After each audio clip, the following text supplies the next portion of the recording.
রাজ্য জুড়ে চলছে প্রতিটা বিডিও অফিসে ডেপুটেশন কর্মসূচি।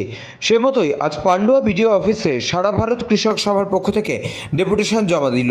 মহামান্য উচ্চ আদালত নির্দেশ দিয়েছেন 1 আগস্ট থেকে 100 দিনের কাজ চালু করার। সারা ভারত কৃষক সভার অভিযোগ, আজ 27 আগস্ট এখনও কেন 100 দিনের কাজ শুরু হলো না।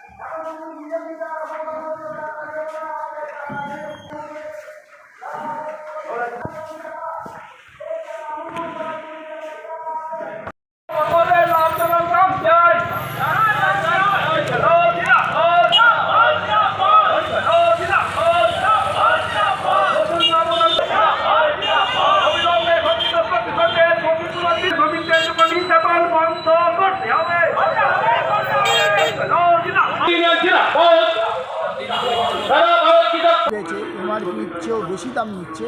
এই ব্যাপারে এডিও অফিস এবং বিডিও অফিসে তৎপর হতে হবে যাতে এমআরপির ঊর্ধ্বে দাম নেওয়া না হয়।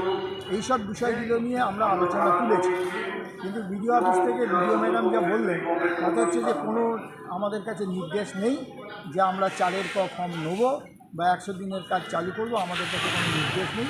তাই আমি অপারক, আমি এটা করতে পারবো। তো হাইকোর্ট একটা নির্দেশ দিয়েছিল, আমরা সেটা উল্লেখ করলাম যে হাইকোর্ট 1 আগস্ট থেকে কাজ চালুর নির্দেশ দিয়েছে, কিন্তু বলছে না আমাদের কাছে যেহেতু সরকার কোনো নির্দেশ দেয়নি সেই জন্য আমরা এটা পারব না। আমরা তখন বললাম যে আপনি অন্তত চালের ফর্মটা জমা নিন, এটা তো ডেমোক্রেটিক, আইনে বলা আছে যে তাদেরকে ক্লেম করতে হবে। তা যে ক্লেম করবে না তার জব কার্ড বাতিল হয়ে যাবে। তাহলে ক্লেম করেছে, আপনি দিতে পারছেন না, সেটা আপনাদের ব্যাপার, কিন্তু ক্লেমের ফর্ম জমা নেবেন না কেন? আমরা প্রত্যেকটা গ্রাম পঞ্চায়েত থেকে শয়ে শয়ে আমরা চালের ফর্ম এখানে আগে নিয়ে এসেছিলাম বিডিওর কাছে, কিন্তু উনি নেবেন না বলে জানালেন। শুধু তাই না, ওনার একজন সাবঅর্ডিনেট তিনি বলছেন যে কাজ দেবো না দেবো এর জন্য কোনো মিডিয়েটারের কাছে আমরা কি জবাব দেবো, এটা আমরা দেবো না।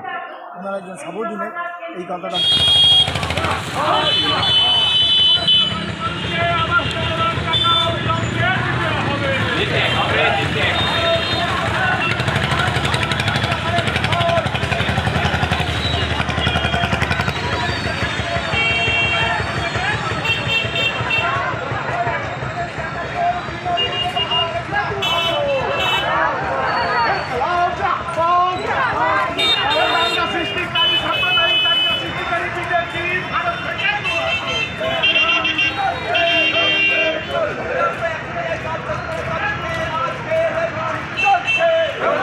চল